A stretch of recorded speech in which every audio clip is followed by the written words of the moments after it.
Hello, everybody. Are we? Yes. Hello. Jean, you're back.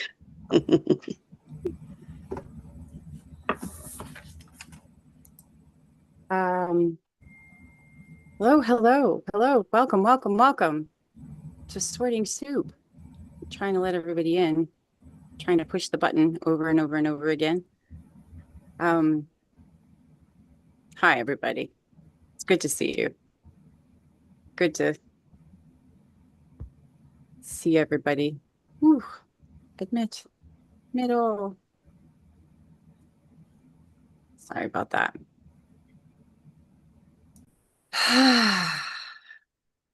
Deep breath. What a day. What a weekend.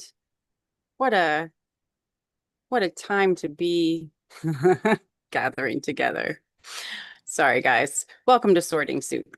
Right now, we are live streaming this. So if you do not want your faces on YouTube, now is the time to turn off your video. However, we would love to see y'all. Um, this is Sorting Soup presented by NWSOFA. Oh, space to sort, not to stew. Welcome. We are glad you're with us today. We're going to be viewing and discussing Teresa Lee's Witches, Whores, and Rebels, A Feminist History of Patriarchal Capitalism, and How to Burn It Down. And the kitchen crew today, I'm Cecilia. We have Beth M. I think we have Dr. Melissa. I know we have Laura. And I don't know if we have Dr. Chris, but she might come in sometime. She's got a lot going on this weekend, so I'm not sure. She's got a couple bridge brigades. And we point is, we got a tight crew for you to move through this event. So, logistics. Beth, can you run through the logistics for me, please? I can try, but it's so small. I'm so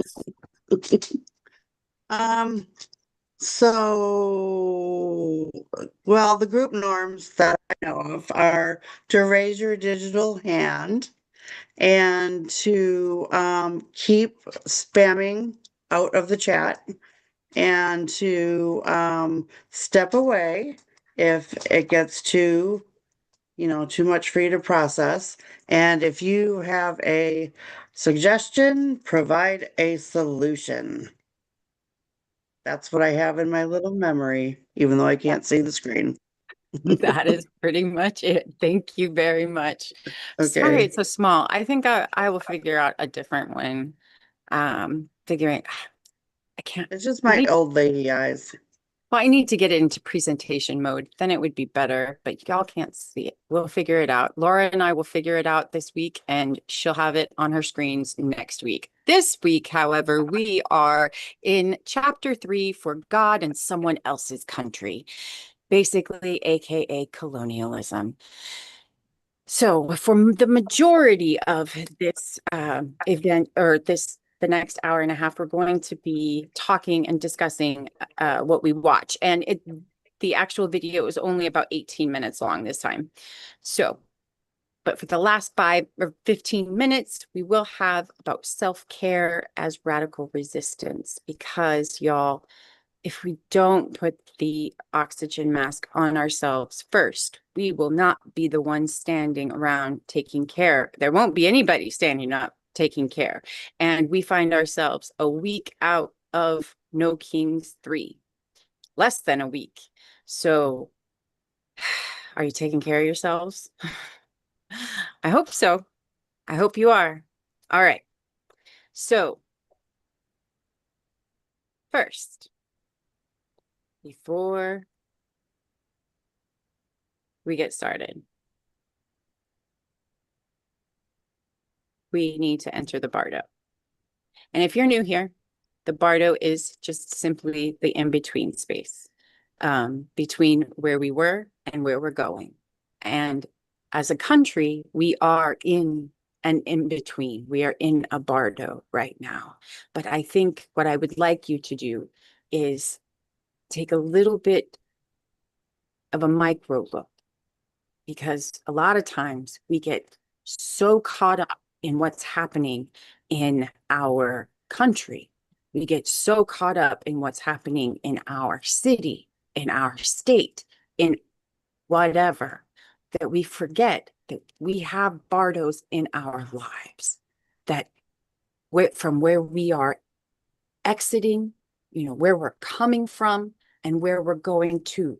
These transitions, they're really important, y'all. And we need to ground ourselves and remember, prepare yourself for where you're going, but don't forget where you're coming from, right? So that's something that we need to just meditate on for a little bit.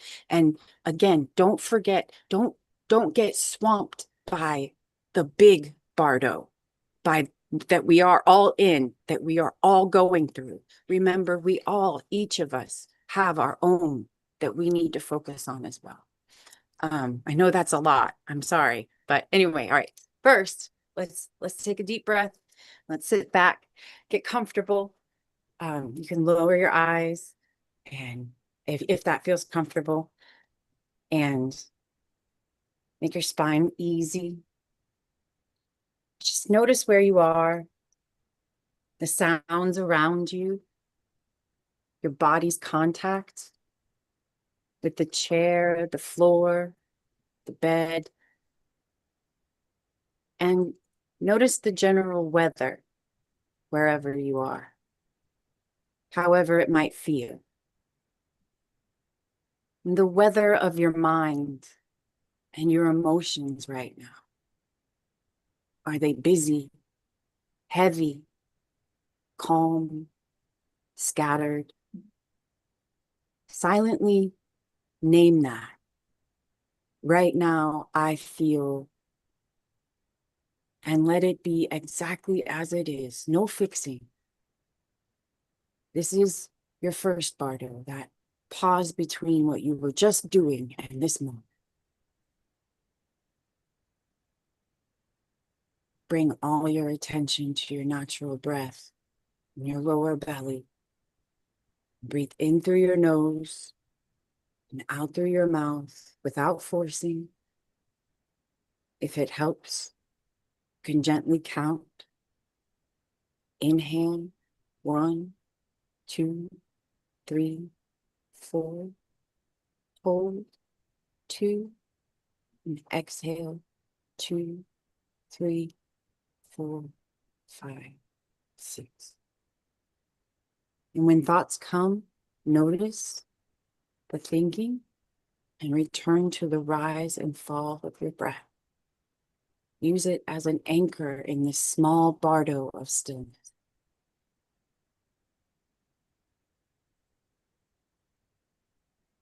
And remember how that felt. Exactly right now I feel.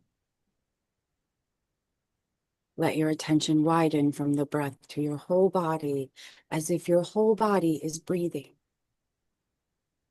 Notice any sensations, emotions, or thoughts, letting them come and go like clouds while you rest in this open space that they move through. Sense that every exhale is a tiny letting go, and every inhale a fresh beginning. Little bardos of death and rebirth inside each breath. Gently wiggle your fingers and toes, and maybe roll your shoulders. And when you're ready, open your eyes and re-enter your day with one word of intention. For example, clarity, courage, compassion. And as we get going, let's walk through this together.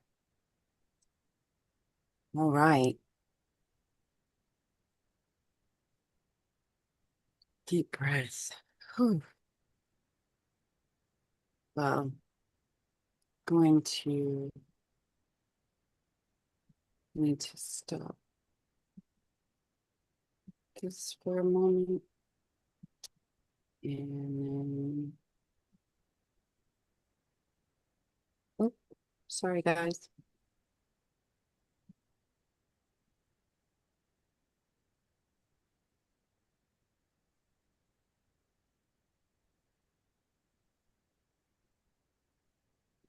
There it is.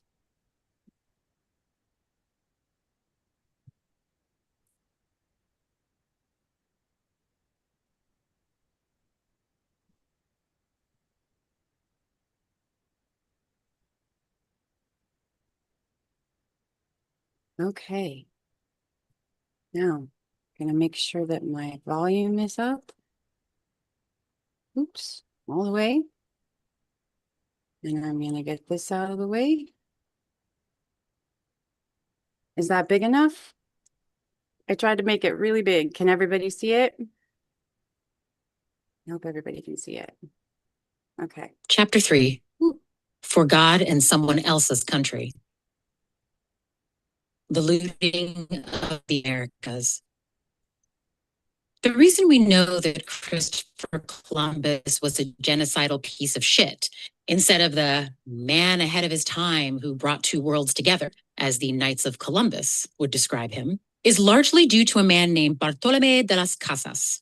He was a Spanish friar who participated in the conquest of Cuba. At one time, he was a plantation owner and enslaver himself, but after witnessing the cruelty of the Spanish when conquering the indigenous people, he had a change of heart. Las Casas transcribed Columbus's journal and wrote a multi-volume history of the Indies. In it, Las Casas describes how well indigenous tribes treated women. Marriage laws are non-existent. Men and women alike choose their mates and leave them as they please, without offense, jealousy, or anger. They multiply in great abundance. Pregnant women work to the last minute and give birth almost painlessly. Up the next day, they bathe in the river and are as clean and healthy as before giving birth. If they tire of their men, they give themselves abortions with herbs that force stillbirths. About how indigenous people lived, he had this to say.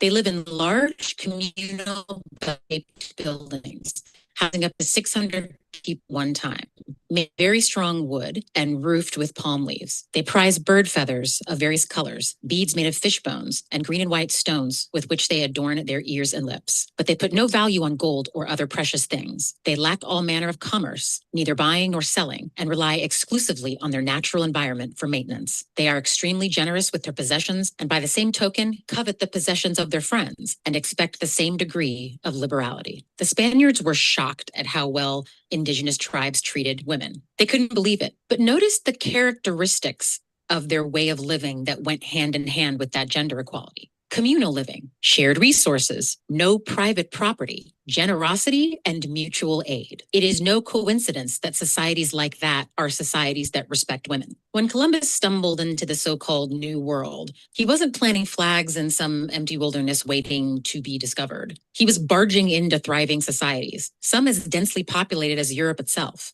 with cultures that were older, richer, and in most ways far more humane than the post-feudal hellscape that he came from.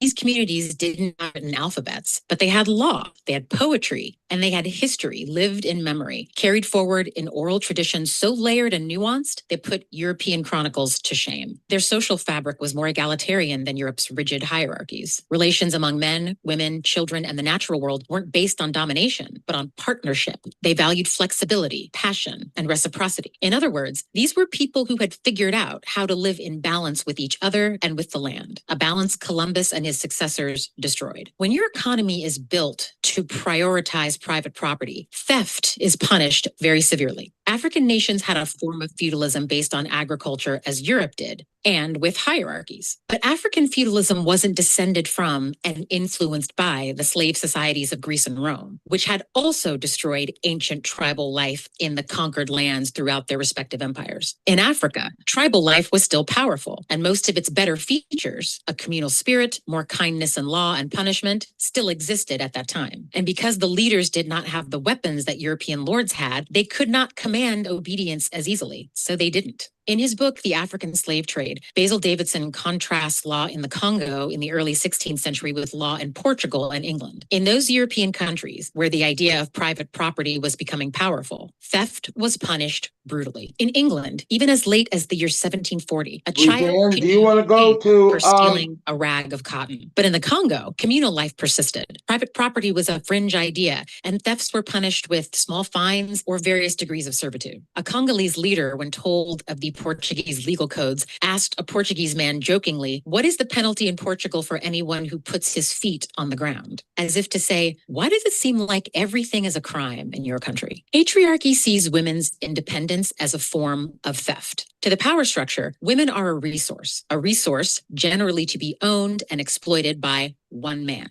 This is why the punishment is so severe when women use their labor, their creativity, or their bodies in service of themselves or in service of other groups of women. In the view of the state, they are stealing from men, just like slaves do when they run away from their masters. In slave narratives, the formerly enslaved refer to running away as stealing themselves. Frederick Douglass said, "I appear this evening as a thief and a robber. I stole this head, these limbs, this body from my master and ran off with them." When a system thinks that your body and your labor belong to them, anything you do that is not in service of that system, resting, having sex for pleasure, making your own money, is stealing. The theft of land, the murder of native peoples, and the destruction of indigenous women's power were all essential to building the colonies. From the very beginning, the violence of conquest was gendered. Las Casas, horrified by the brutality he witnessed, recorded, "The Spaniards did not content themselves with what the Indians gave them willingly. They took wives and daughters by force. Indigenous women's bodies became battlefields, symbols of conquest, and tools of domination." Figures like Doña Marina in Mexico or Pocahontas in Virginia have been mythologized as willing intermediaries between their communities and European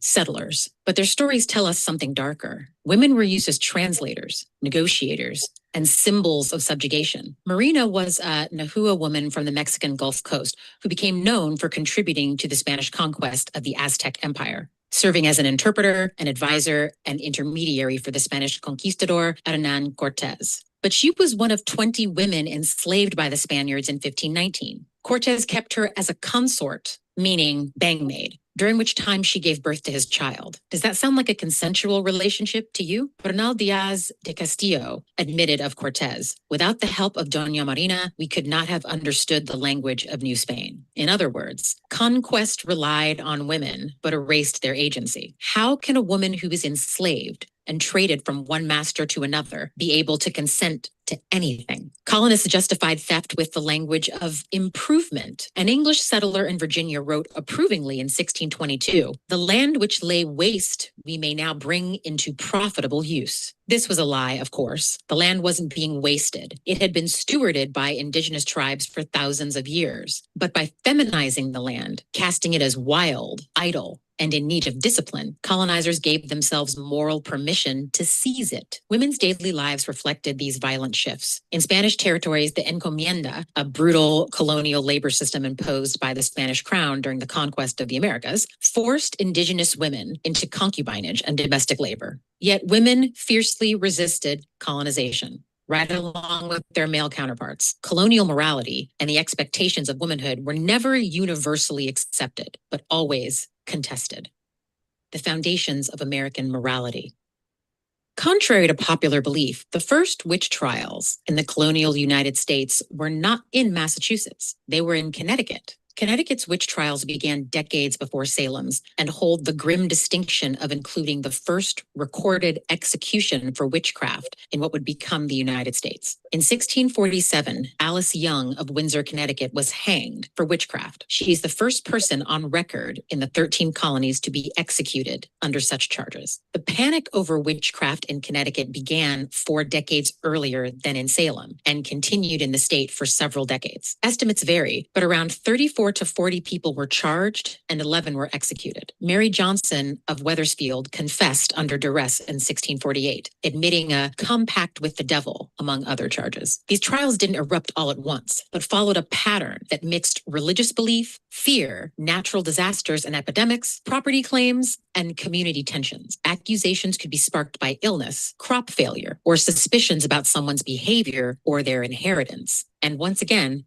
women who seemed too independent were always suspect. Catherine Harrison's case in 1668 is illustrative. A wealthy widow who inherited property was accused of witchcraft, found guilty by a jury, but spared execution and ultimately banished. Over time, legal procedures in Connecticut shifted. By the late 1660s, courts required stronger evidentiary standards, including more reliable witnesses and strict scrutiny of what was referred to as spectral evidence, which eventually slowed the pace of executions. Mary Dyer's story is one of those tales that gets dressed up as religious freedom in high school textbooks. But when you scratch the surface, what you see is the brutal enforcement of patriarchal morality in the American colonies. Mary Dyer was a Quaker in 17th century Massachusetts. Being a Quaker in Puritan New England was a crime.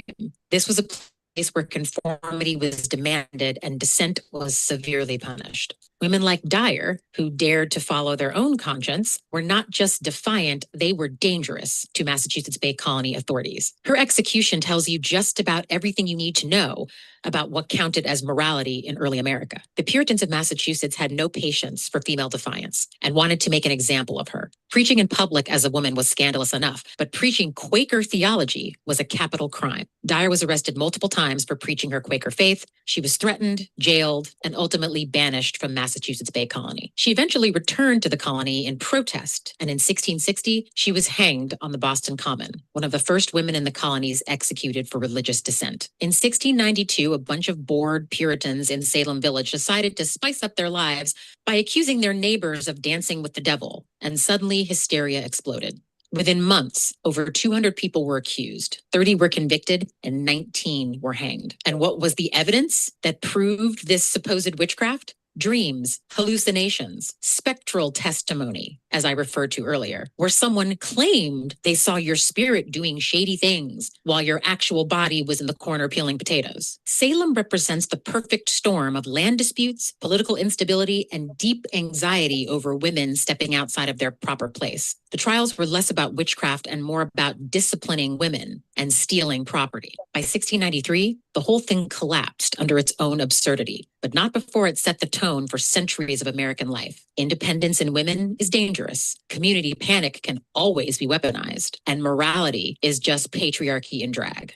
Meanwhile, in the Spanish colonies, Catholic marriage rules locked women into rigid roles, while mestizaje, the mixing of races under colonial rule, was policed to maintain racial hierarchy. In the French territories, Catholic missionaries targeted indigenous women as projects for moral reform, insisting that they abandon their communal traditions and submit to patriarchal family structures. The continuity with Europe was clear. Just as the witch hunts criminalized women's independence, colonial morality turned female descent, female friendship, and female sexuality into crimes. And while male writers argued that women were weak in body and mind, therefore the sooner one of Satan, colonial law made sure that that weakness was codified as dependence. The colonies weren't just about carving out a new world through the theft of land and resources. They were about establishing a social order rooted in control, surveillance, and obedience, especially for women, and destroying any hint of the building of community that would dare to resist that control. The so-called freedom the colonists claimed was never meant for women. It was bounded by laws, sermons, and punishments that defined morality in terms of submission, domesticity, and silence. Early America didn't simply inherit European patriarchy, it refined it, baking repression and obedience into the foundations of American morality itself. The slave trade and the foundations of racial capitalism. An essential part of colonial society was slavery. The transatlantic slave trade brought millions of Africans to the Americas, and enslaved women bore its cruelties in very specific and gendered ways. Olada Equiano's narrative describes enslaved women grievously oppressed during the Middle Passage, their screams echoing in the holds of the ships. Women were targeted not only for their physical labor, but for their reproductive capacity. Sexual violence was rampant. Inspections of slave women were humiliating, and every birth was recorded as an increase in the planter's property.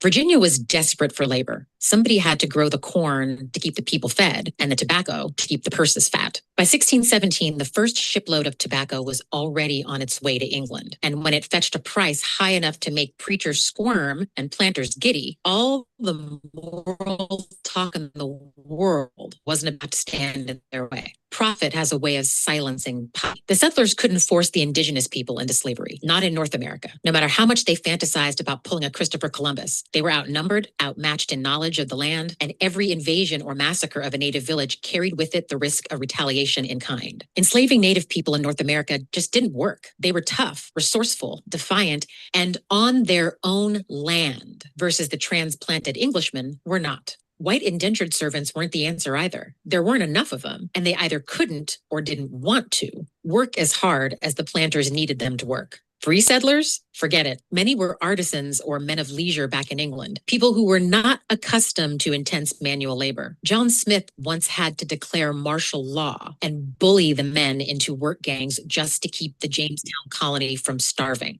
And they had the nerve to call us lazy. So there they were, incompetent farmers watching native communities live abundantly off of the same land, while their own people were constantly running away to join them. Imagine the rage, the humiliation of seeing the so-called savages thriving while the civilized colonists starved to death. As historian Edward Morgan points out, the Virginians lashed out. They burned native villages, destroyed crops, tortured people, and cruelly punished members of their own community when they deserted to native tribes. They threw a tantrum to showcase their supremacy, a desperate attempt to prove white dominance, even as they failed to keep their own people fed. Enter Black slavery.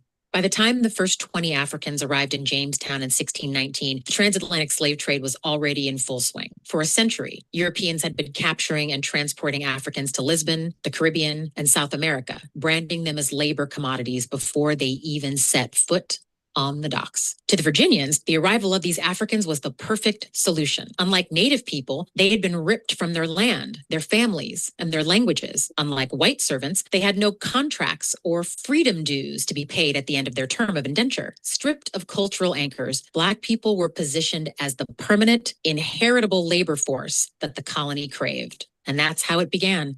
Not with inevitability, but with choice. Faced with their own incompetence, their own refusal to survive without dominating someone else, the colonists turned to slavery. They didn't just import people. They imported an entire system of racialized exploitation that still defines the United States to this day.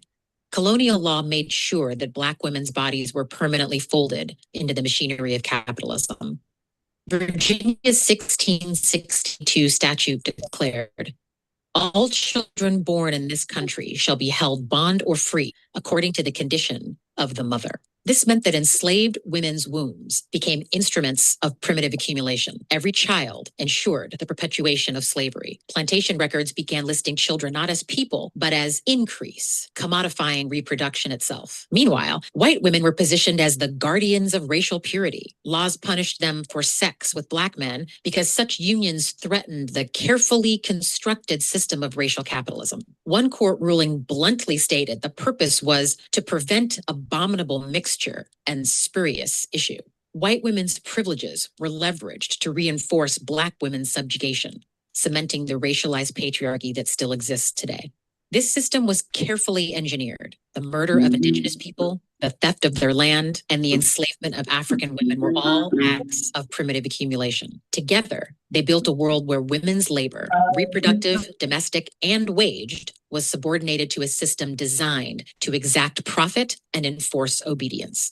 Colonial morality was a weapon. It wasn't about protecting virtue or building godly communities. It was about breaking solidarity, criminalizing independence, and disciplining women's labor to serve a system of racial patriarchal capitalism. The foundations of American morality were laid on the backs of women, silent, exploited, and erased. But their resistance rings through the historical archives. In Mary Dyer's defiance, in the whispered rebellions of enslaved women, they proved that even in the most brutal systems, women are not passive subjects of history.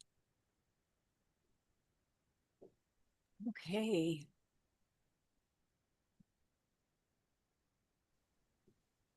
Oh, sorry about that.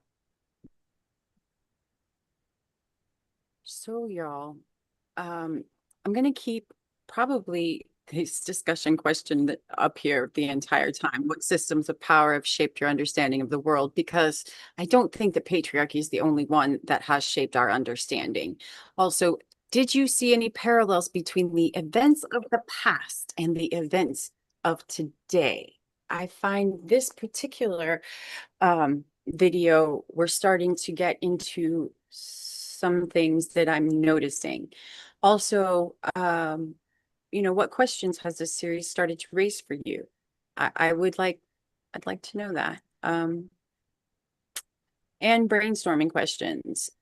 When they said for God and country, whose God, whose country, and whose body paid the price? That is a question I think that we should think about. Also, how can you set scenes where Christian nationalism and phrases like protecting our daughters clash with coven-like communities of women, queer folks, and people of color, so we feel both the harm of claimed bodies and the power of the refusal and the resistance. Um, how do we show that dichotomy, that fight, that it's not necessary, I mean, it is a fight, but you understand what I'm saying, that constant, consistent back and forth while representing well. Okay, Dr. Melissa, you're up first. A couple things. Well, it partly reminds me of how our country is talking about the Iranian people and people in the Middle East and dehumanizing them.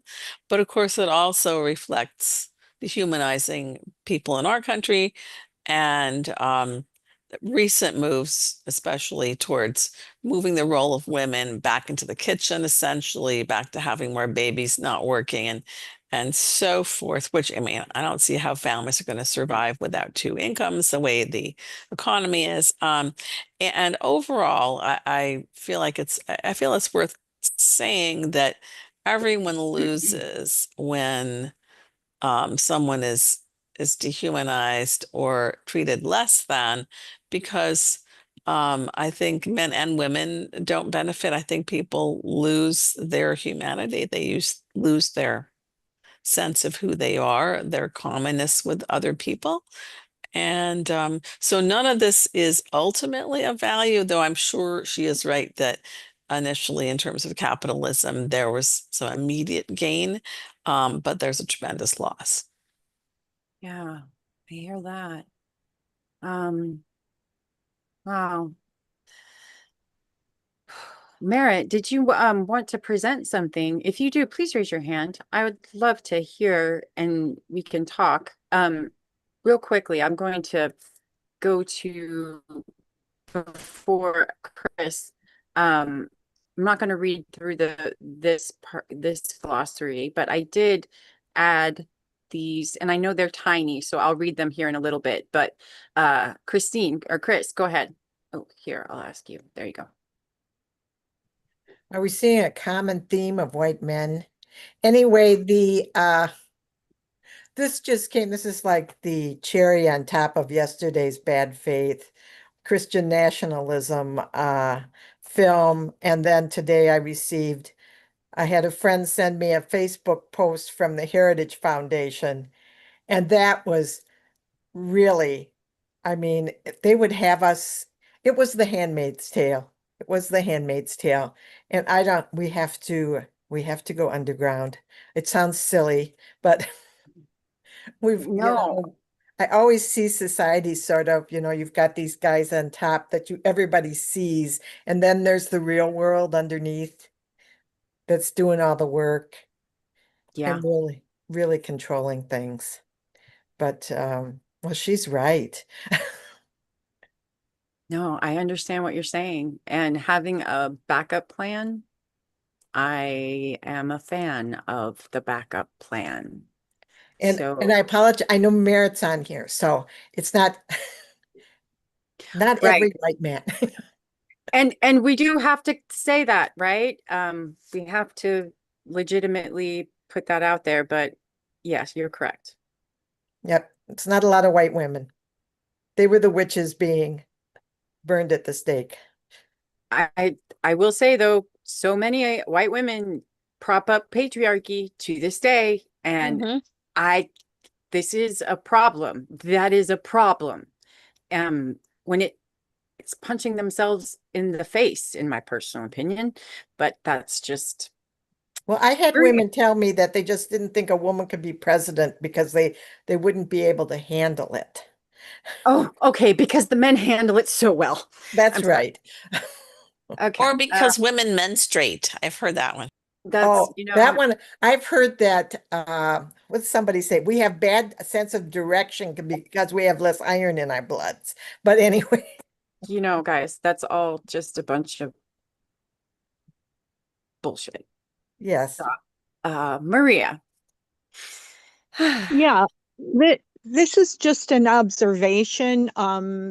Since I, I, I'm an older woman. I'm 65 and I'm divorced. And I've noticed with when you were asking about parallels, what I have been, I guess, thinking inside my head,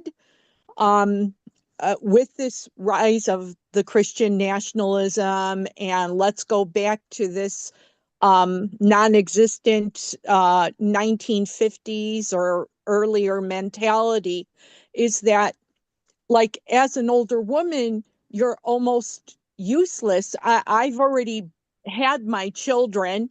I'm not married. I am of no value to this society. And um, when she was speaking about, like, the, you know, about, the difference in the Native American culture, indigenous cultures versus the Europeans. This is what we're going back to, and the hearkening of also, at the witch trials and all that, that older women were obviously devalued. Yeah. And I wanted to just say one real quick thing. When I was in college, I did a lot of research into the witch trials, particularly the European witch trials. And I just have one little small thing. Um, that there were men that did fight back, but they were quickly eliminated and killed.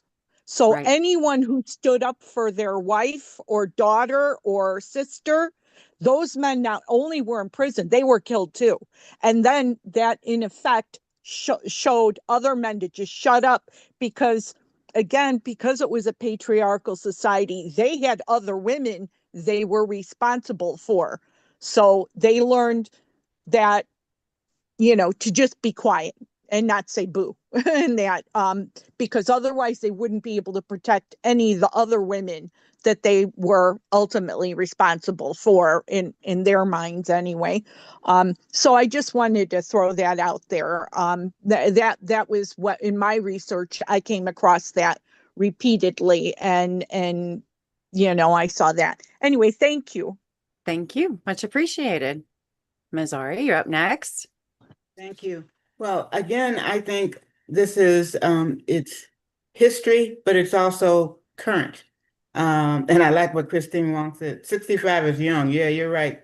Because I'm 78. So unless Denzel Washington comes in, then I'm 58. But but having run the first battered women's shelter here in Chicago, Greenhouse, where battered women there were no rights for them. They were being battered, and not just, and people assumed it was always lower income men battering lower income women.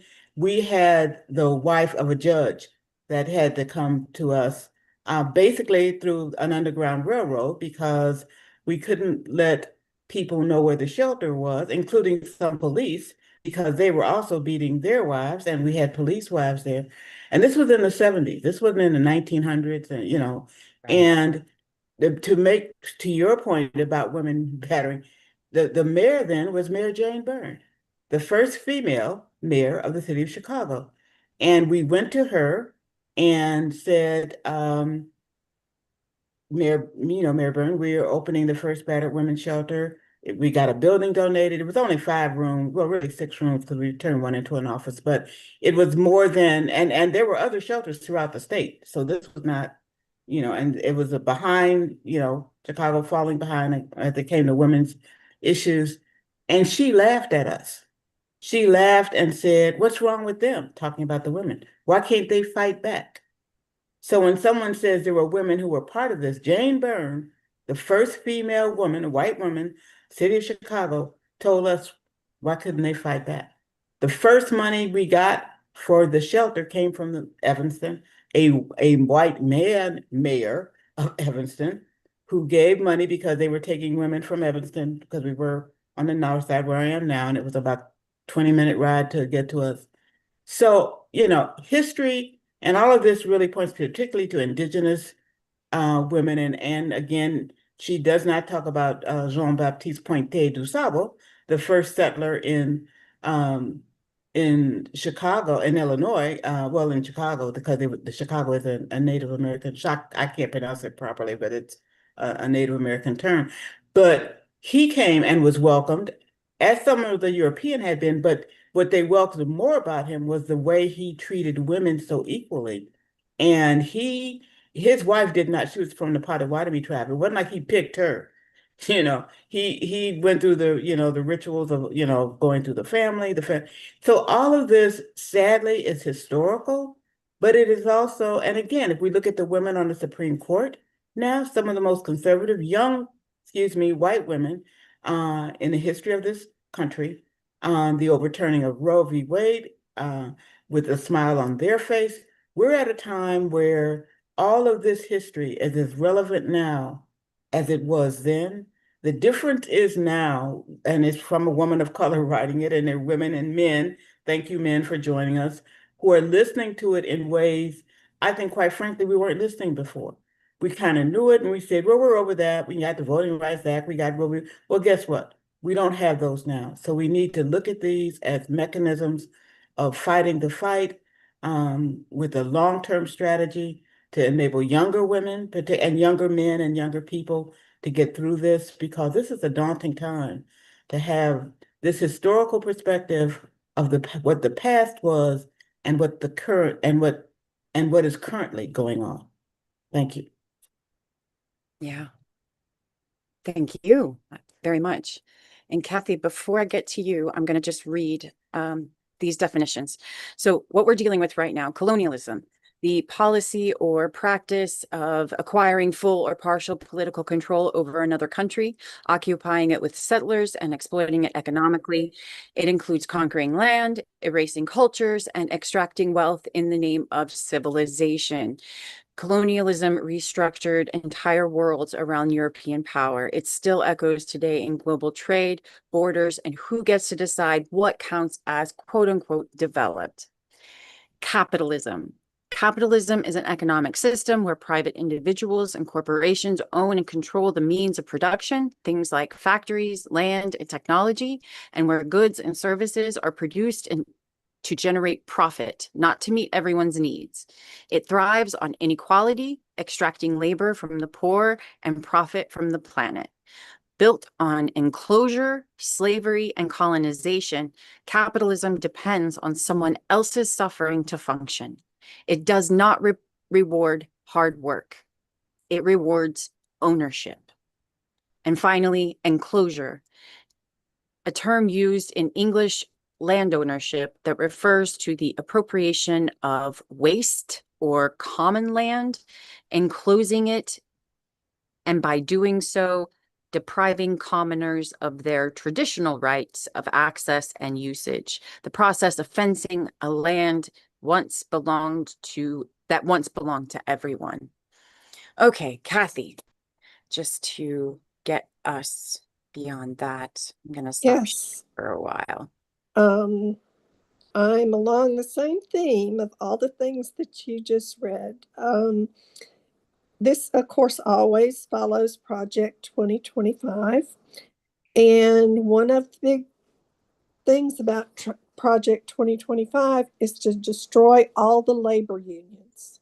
So if they destroy all the labor unions, and then they make everybody part-time employees without health care, then they've got us.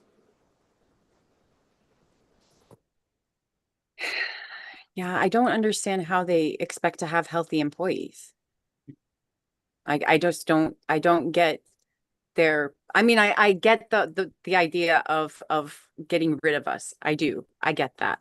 But they do need healthy employees. Like they do need workers. So I just don't understand.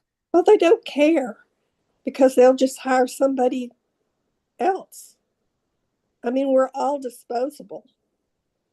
To a certain extent. Something that I noticed was when she said the reason that slavery started in this country, y'all, was because white people wouldn't do the damn work. Where are we at with our crops? Right? We exported all of the workers. White people are not taking those jobs over, y'all. Like they are not excited to go and pick crops. This is, I mean, it's the same thing over and over again. I don't, their thinking is not, It's not logical. yeah. But anyway, thank you, Kathy. I appreciate you. Dr. Melissa, you're up next. Hi. I wanted to say that, in talking about always people being accused of witchcraft, all the different women and a few men, I think when you feel disempowered, it's very easy to turn to the occult and empower yourself that way. And I'm assuming that some people were doing that, where some people weren't doing it at all, and they were just accused because of their power. But it doesn't mean that it's a dark art. I think that women have always worked together to create kind of a sense of spirit. Um, and I think that what we do benefits everyone and not just some people. I think the problem with capitalism, especially when it's geared towards dehumanizing, which it's very susceptible to, we have sort of a double whammy now because we have this digital world that we're working with where we're becoming like we're being treated like robots. So the whole thing about why don't they care about our healthcare, if you're a robot you just replace a part. It's, so I think that's something we have to think big picture about and create, because you want a world in which everyone is valued and has value and everyone contributes uniquely to the world. Very fair point. Very fair point. Thank you. Thanks. All right. Julie, you're up next.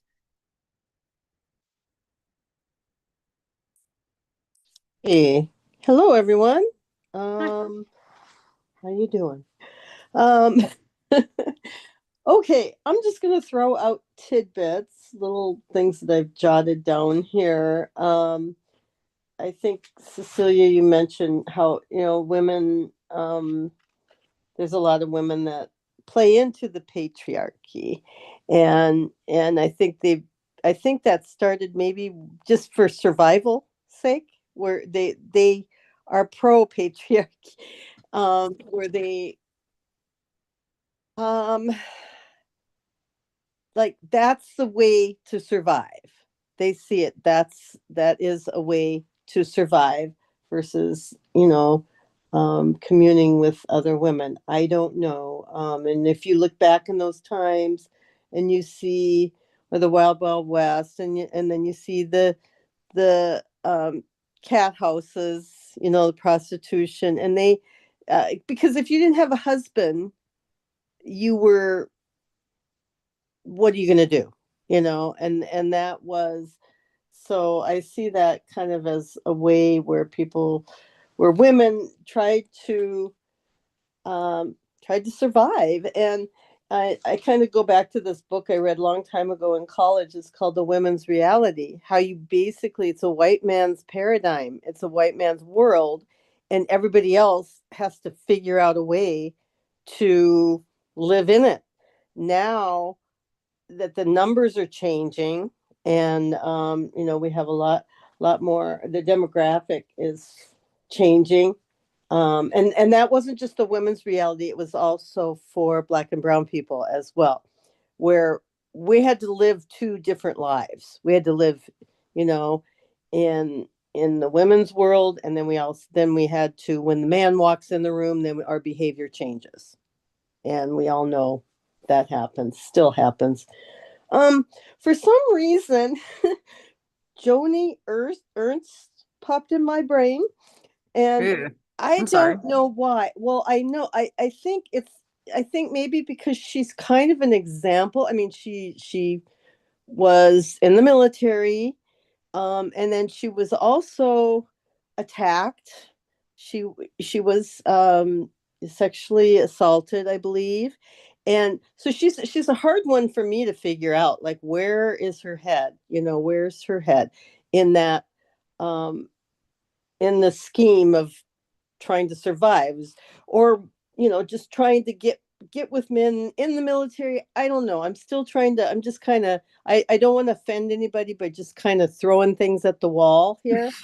But so if I hit somebody the wrong way, just please call me out, because that's how we learn sometimes. And I mean, we're not a monolith either. We're all different. And so what else did I just another thing I just wrote down here, using the feminine wiles, batting the eyes and trying to win the men over with your sexuality, more or less, to be able to survive. It kind of came down to survival, in many ways, I think. So, and still does.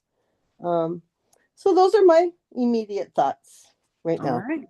Yeah. Well, thank you very much, Julie. And I think that I agree that a lot of those things we still deal with today, that we still have to deal with. Yeah, most definitely. Most definitely. I worked, I was a support person in management, and I don't know if anybody else knows that feeling, but when you're all chatting, there's, like, say, a bunch of women in the room, and then a man walks in, and the whole conversation, the whole, the room changes. The There's just tone. yes, Yeah. the whole tone. And I think we've all felt that. I'd like to know somebody that hasn't.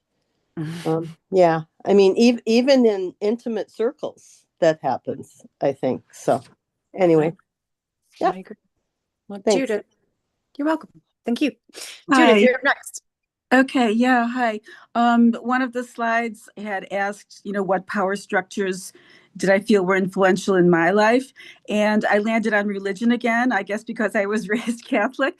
And it also pertains to some things that the author was talking about, though, in today's video, in that she pointed out how the Native Americans in North America were not as receptive to slavery as the ones in South America. And I haven't looked at her sources on these things, but I'm just wondering, that looked like a bit of a shaky argument to me, because certainly the Native Americans in South America knew their land as well, and they could have resisted. But one thing that I was taught in Catholic grade school was that the Spanish were the harshest of all the colonists.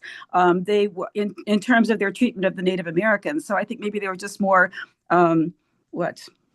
more cruel, and they were more successful for that reason, or maybe the tribal structures were different in North America as opposed to South America. I know South America, they had some very large empires. Maybe that was different. It was more of a top-down thing to begin with.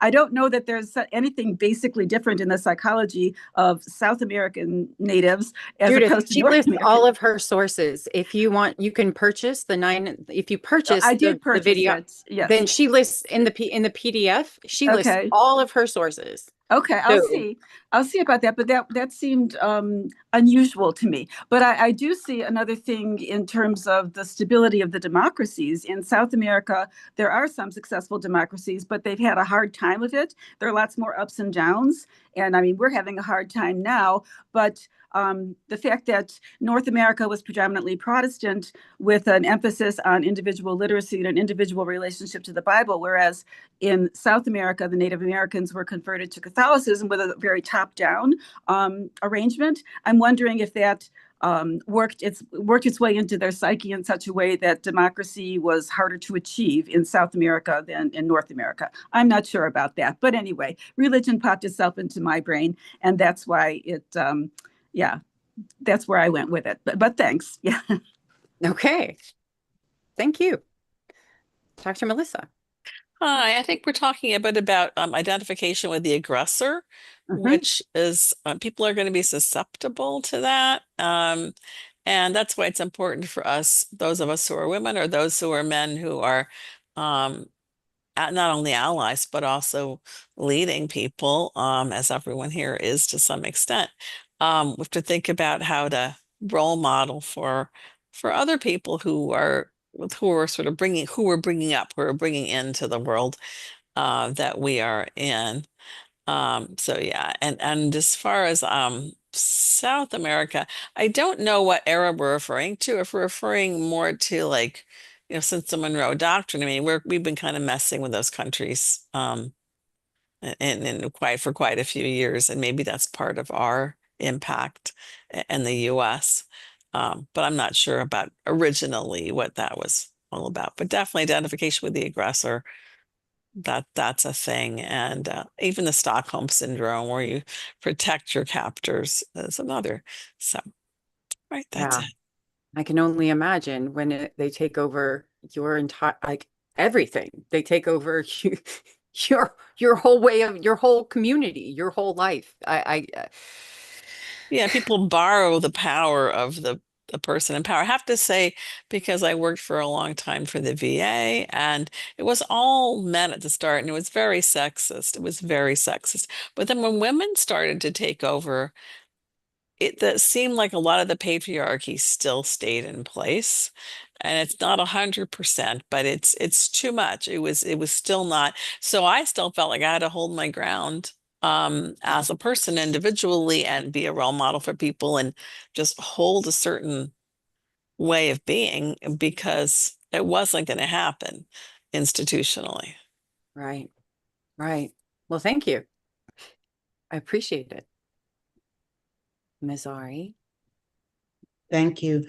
I wanted to respond a little bit. I think it was Judith that talked about indigenous people and South, the Native, well, American Indian Smithsonian in DC has a very, I thought, very good explanation. In fact, I think that back then when I first saw it was better than what the African American Smithsonian had as it related to slavery. My family roots are in Alabama, and my grandmother used to talk about, uh, she would talk about samoles, and I thought it was like a pizza. Hey, I was born and raised in Chicago. I didn't know she meant the Seminole tribe, Right. because the Seminole tribe on the border of South America owned slaves. Yeah. However, but their ownership of slaves was not the same as the ownership of slaves in North America. They intermarried with them, and my grandmother was saying that our heritage, and if I could show you a picture of her, you could see she looks like a Seminole Native American woman with African hair. But they and many, when Harriet Tubman and other slaves were leaving North America, many of these tribes sheltered slaves running away from the United States. So it is not one thing. All tribes are different. And one of my dearest friends, Louis Delgado, who passed away years ago, talked about slaves were like other human beings. No one tribe was the same as all. And in fact, I'm on the board of the Field Museum. We have a wonderful exhibit that this son of a dog wants to defund and has taken money from it, but it's still going to be there. And thanks to Lewis, it also shows the female tribe leaders, which were not acknowledged as much. In fact, quite frankly, Field Museum did a better job of acknowledging them than the American Indian Museum, Smithsonian, and I told them that because one of the reasons the American Indian Smithsonian said they didn't have the women female tribe leaders, because the tribes were much smaller, and they were much smaller, but they were still tribe leaders, and they weren't leading just women in the tribe, they were leading tribes. So I think a lot of what we don't know about And it's intentional. And that's why, I think the Field Museum is doing a good job of standing up to that.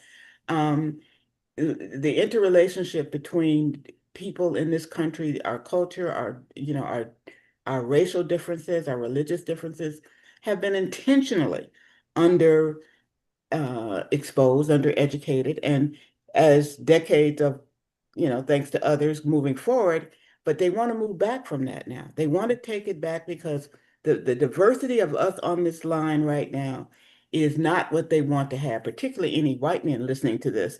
They want to go back to the day when, before Brown versus Board of Education, before women could, even talk about, when I was in high school, women, they could barely say you were having a period. You weren't permitted to even talk about that. And again, I'm 78. So, but girls were not permitted, if they had what they call it, the teacher called it, you having a bleeding job. That's, and they would put you off to the side, and, those kinds of things were considered, you were made fun of, it was a joke. So I think what we're looking at now is looking at the history. I like the way she depicts it very honestly and factually, but we need to understand this is what they want to return to. And if they can do, and they're on the path, someone mentioned Project 2025. Project 2025 is not, the Heritage Foundation has been around since the 70s with Reagan, and they have not envisioned anything new. Quite frankly, everything they've envisioned was part of the past. All they have talked about and structurally done is how to get back to the past. And so I think what you're doing now, Cecilia, and all of you, I appreciate it so much because it has lifted the bar of what people like Dr. Margaret Burroughs, who I know from DuSable Museum decades and decades ago, she taught us this, and they threatened to arrest her. But she was in Chicago, not down south, and even, because she was teaching, excuse my French, little nigger children stuff that wasn't true, and it was all bad about white folk. And that was the quote from the then mayor, Master Daley. And we call him Master Daley for a reason. So I'm just saying to you, it's not new, but it's tragically being redone. And quite frankly, I think much quicker, much faster, and with much more global, not just local, global political interest from the billionaire class across the globe. And it's daunting, but I think you guys are sticking up to it and looking at facts and questioning statements that are being made by even the Democratic politicians. Because a lot of them, and I understand that they don't have a time to do a lot of truth, but truth to power is, and Dr. King said it, truth to power is exactly what we need to be talking about. And I think this documentary has done an excellent and an excellently sad job of bringing truth to power, because it's not supposed to make us feel good necessarily. Thank you. Thank you. And I took a little sidetrack and watched her 6-part documentary on the manosphere yesterday. And that's super depressing too, guys, if you want to watch something, but it goes along with what we're watching now, because that's how they're getting to the younger generation. That's how they're getting to in their minds, the incel culture, the Gen Z and younger millennial guys, getting in their minds that this is what they need, that women belong in the kitchen, that they don't deserve, to have jobs, that they don't need to have an education, and all of that. Like, that is where they are getting this toxic, like, idea. And she says a very interesting statement that I can't disagree with at this point, but she equates masculinity with toxic masculinity and says, in our country, they are pretty much the same thing. Like, in our patriarchy, we have equated masculinity to a point that it is this toxic thing. That's hard for me, because I don't think of healthy masculinity as toxic. I think of healthy masculinity in an egalitarian way with healthy femininity. But then again, I'm not thinking about it in a way outside of myself. So I have to process that. I'm processing that right now. Marta, you're up next. Hi, yeah, there's a lot to take in this time around. That's for sure. Yeah. And I'm just um, to the point of Latin America and why maybe they have more dictators. Um, the Catholic Church is definitely hierarchical. It's interesting though, Our Lady of Guadalupe, we have the national shrine a mile or so from my house. And Catholicism did not take off in Latin America until what they believe the apparition of Mary, but she is biracial. If you look at her, she is indigenous and she's Spanish. And that was shocking at the time because those children that were indigenous and Spanish were on their own. They were rejected by both cultures because they only existed as the product of rape. And so obviously the people who'd been raped didn't want them. The Spaniards didn't want them. It's just kind of an interesting thing. And I think that this is still a faith that is comforting a lot of people right now who are unfairly imprisoned, and just to understand that they may have a different relationship to that than purely looking at the hierarchy. I think it has more to do with the fact that we've had our hand in the piggy bank of Latin America since its inception. Think of the term banana republic, and Che Guevara, and his whole change came when he rode his motorcycle through several countries and saw exactly how colonialism had impacted each and every country. And for Cuba, the train systems were set up to export directly from the factories. The trains that went to the ports were coming from places where the sugar was. They weren't investing in infrastructure that went across the country. It was it was just things that took goods out. And that was the same in a lot of Latin America. And easily since Thomas Jefferson's time, we have been propping up people but especially when we started to get into the early 1900s, we've been propping up people in administrations that Dole wanted, that other fruit exporters wanted, that were not in the interest of the people living in those countries, but just benefited big business here. So that definitely has not helped them grow in any kind of stable way. We've been messing around in Latin America for a long time. Yeah, yeah. Thank you, Marta. Judith, I ask you to unmute. You're up again. Okay, thanks. Yeah, I just wanted to say one more thing about the religious factor. And Marta's points are all, well taken and everything. But regarding Catholicism in a kind of positive way, and in a way that kind of contradicts what our author was saying about communities of women everywhere being suspect and suppressed, convents were always a part of Catholicism. And I mean, some women went into them willingly, some unwillingly. And of course, convents are dying out now. But for centuries and centuries, they were an established part of it. And it was not that bad a choice for some women. My aunt was a nun, and in the World War II generation, there were some opportunities for women, yes, but she had a job already and decided to go into the convent. And at her funeral, I was thinking that wasn't a bad choice for her. She got very fulfilling work, in hospitals sometimes, at a switchboard, and in other capacities. She did a number of different things and enjoyed them all.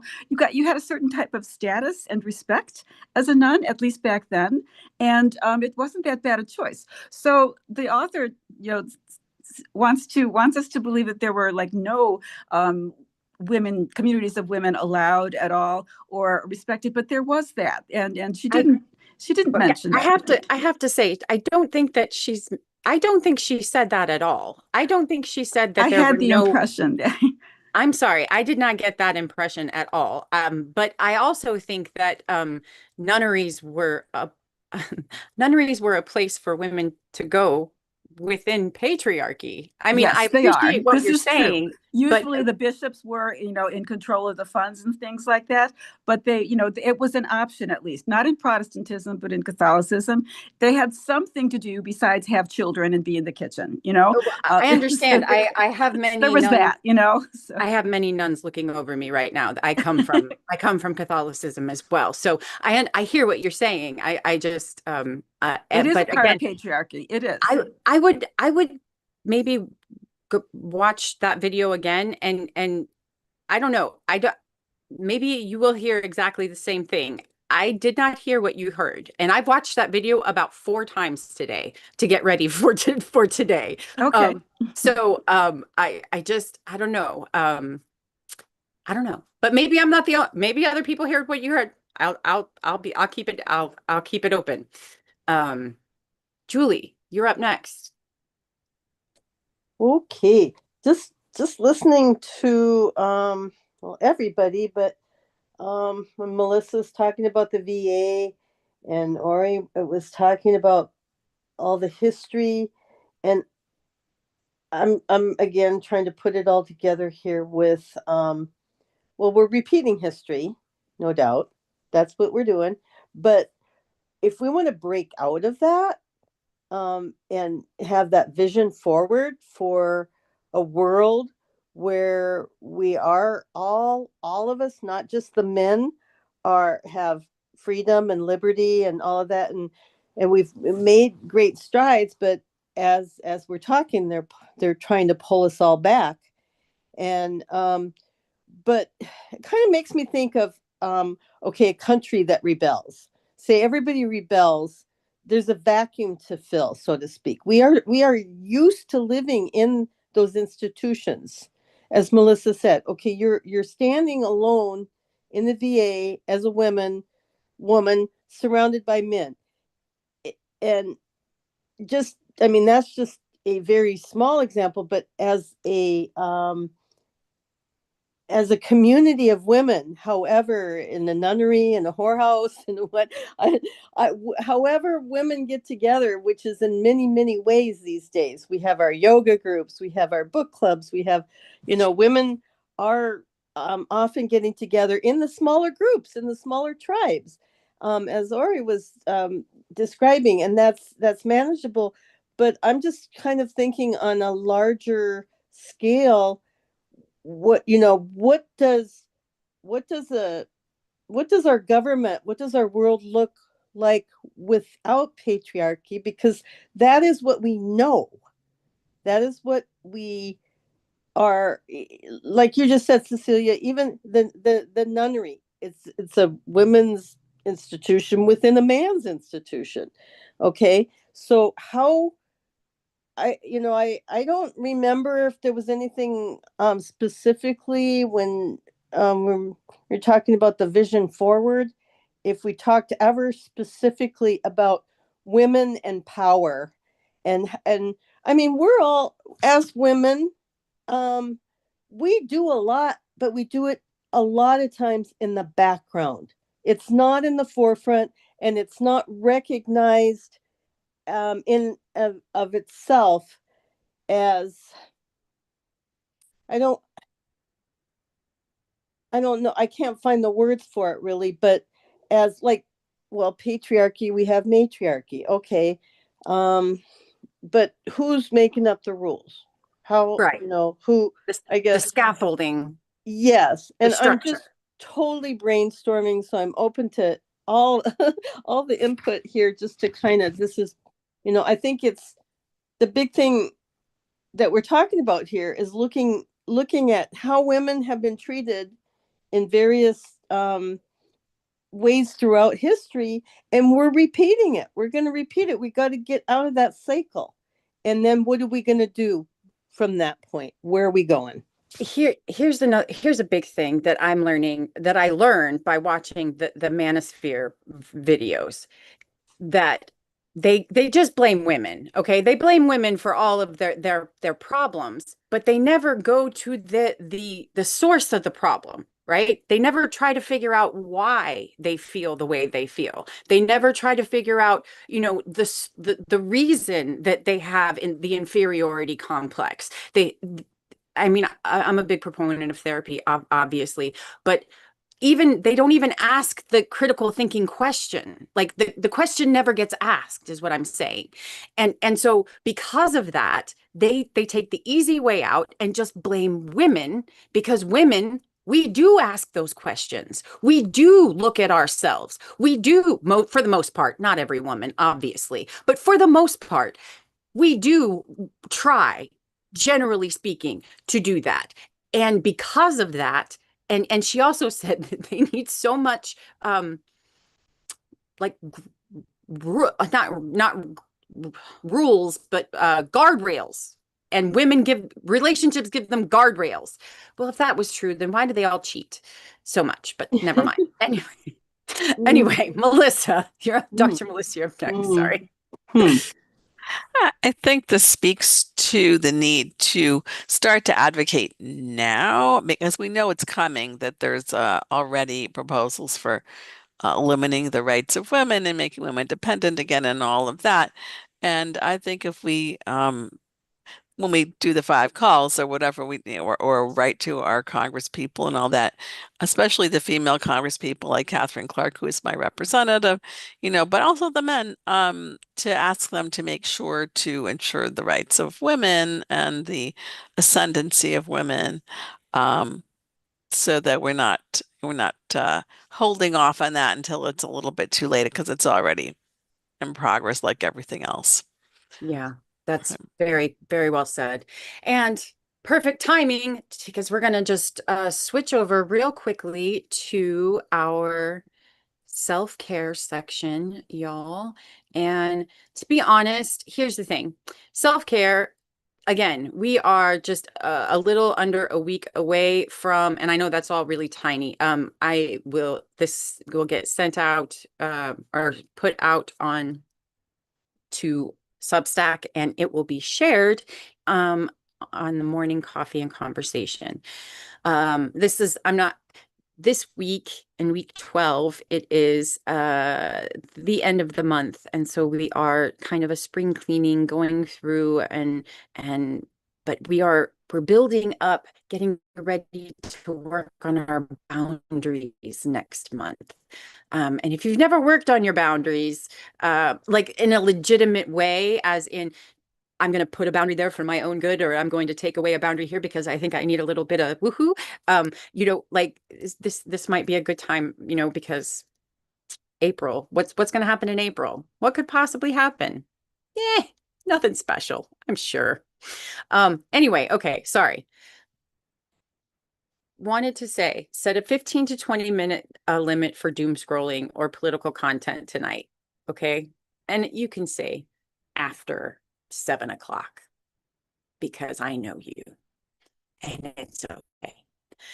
And then switch to one like genuinely nurturing thing, like a bath or a walk or journaling or talking to your partner or your family or just something that is genuinely not just for you. Okay.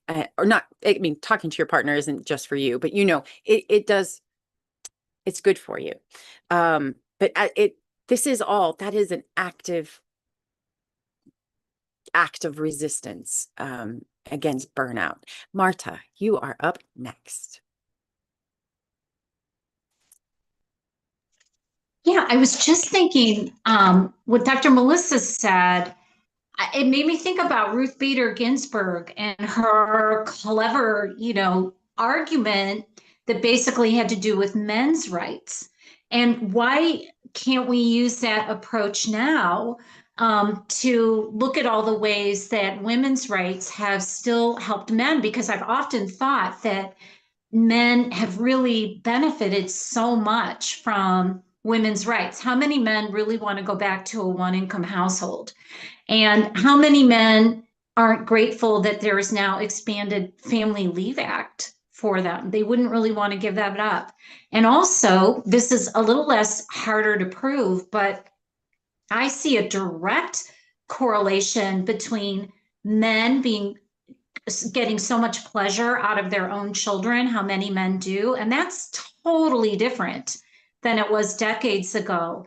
There could even be sharing our stories that are about men who talk about what it was like when their dads were raising kids and how much better it is now because men's roles have expanded and they're just freer to be involved in those ways, or also men who are talking about phenomenal coworkers and bosses they've had that have been women and what they've gained from them.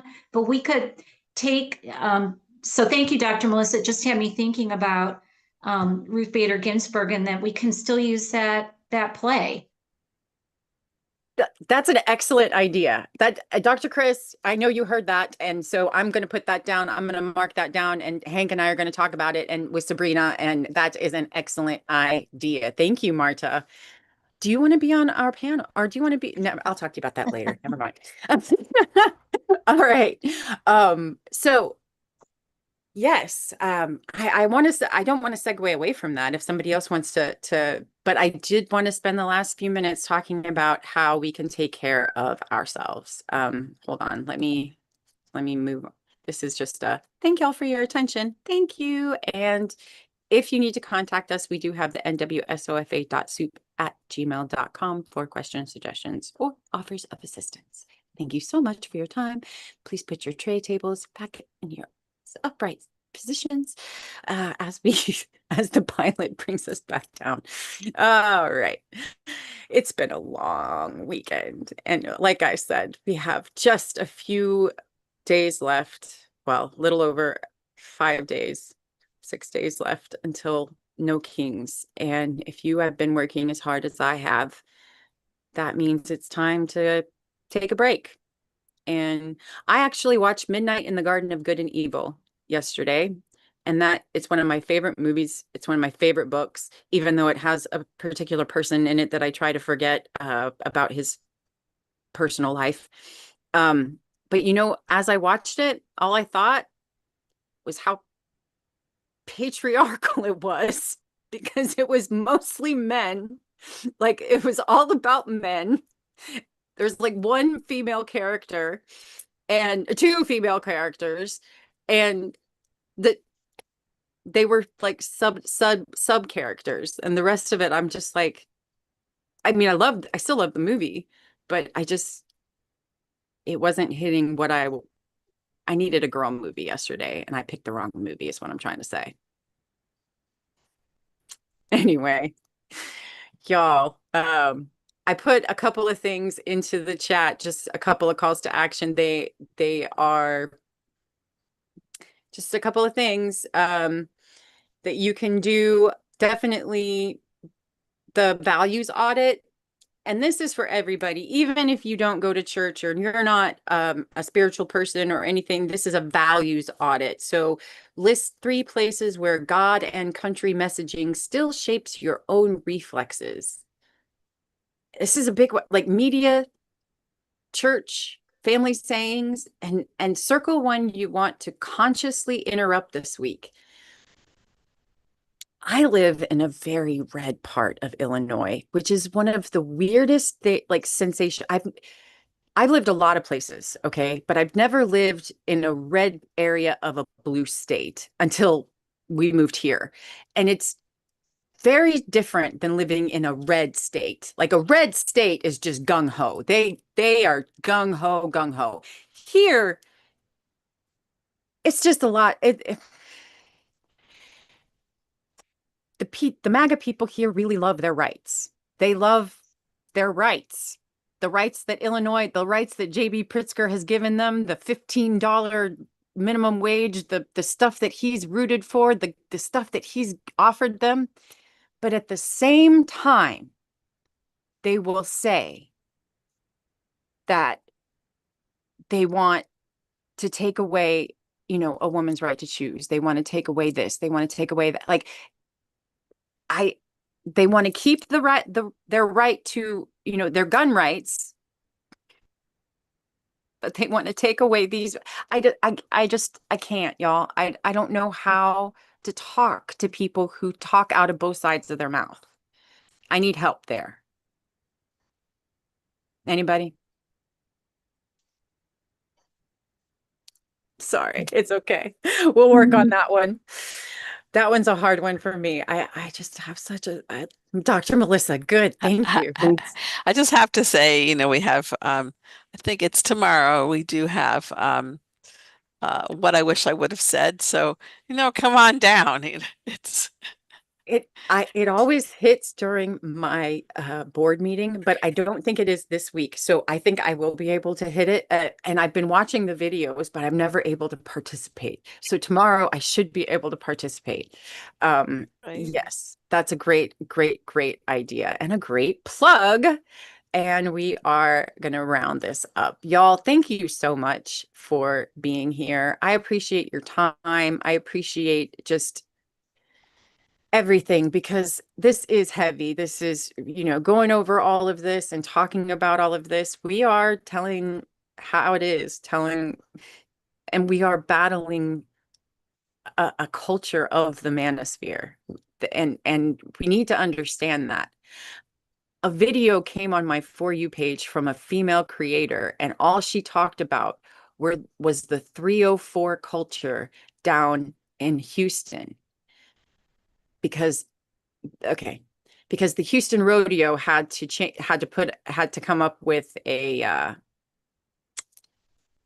they had to tell people how to dress, a dress code, because people were dressing they were dressing for the club, and the rodeo is a family place.